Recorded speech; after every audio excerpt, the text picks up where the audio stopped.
Hello, good afternoon. I will introduce myself. My name is Minhajul. I work at PT Ajinomoto International. I am administrative clerk in purification process. PT Ajinomoto International is located in Lerip, Mojokerto. It is in close proximity Brantas River. This is very profitable because water leads can be easily obtained.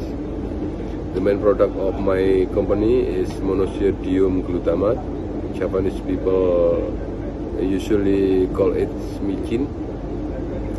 My office has AC access to the port and sugar factory, so we can early carry out export-import process.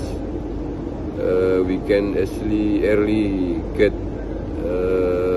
raw material. We have facilities such as sport file, masjid, and spacious meeting hall. Okay, I think this is what I can tell you about myself. Thanks.